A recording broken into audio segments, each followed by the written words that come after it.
Et vous voyez ici que je me contente simplement d'énoncer des faits logiques et rien d'autre.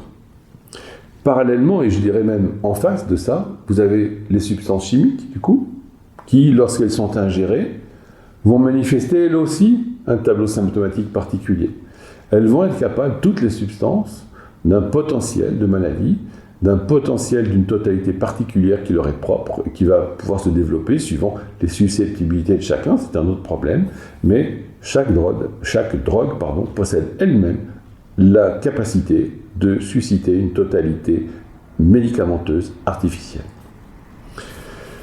Une fois que vous avez compris ce que j'essaye de vous expliquer depuis une minute, la résultante, elle est très simple à comprendre, c'est qu'il faut qu'il y ait quelque chose qui raccorde ces deux totalités, celle du patient et celle de la drogue.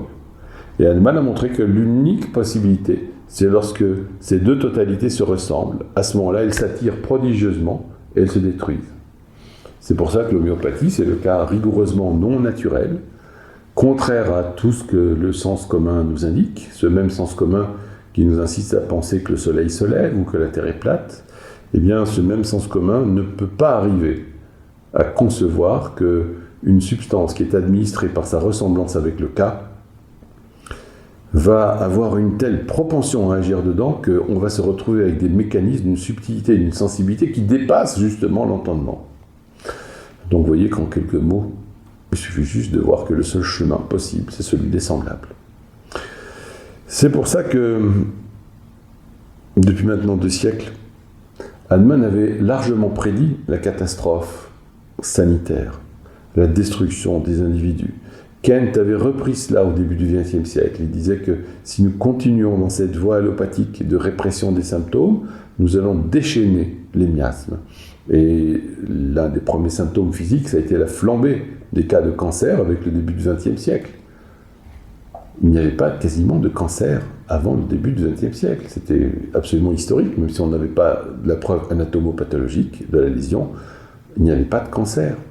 Et vous pourrez, et ce n'est pas des raretés, trouver des livres du début du XXe siècle, de médecins allopathes, qui développent le thème que dans leur clientèle, seuls les gens vaccinés développent des cancers. Et quand vous étudiez l'homéopathie, vous pouvez comprendre les raisons de cela. C'est un autre sujet. Qu'est-ce que vous voulez que je vous dise?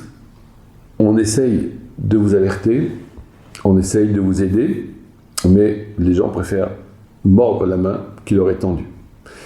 Alors il me reste à m'adresser aux autres, ceux qui sont en état de comprendre ce que j'essaye lamentablement d'expliquer aujourd'hui, pour vous dire, messieurs, mesdames, il est grand temps que nous unissions dans l'étude de Hahnemann pour proposer une médecine cohérente qui sera capable de remplacer sur ces débris la vieille médecine allopathique industrielle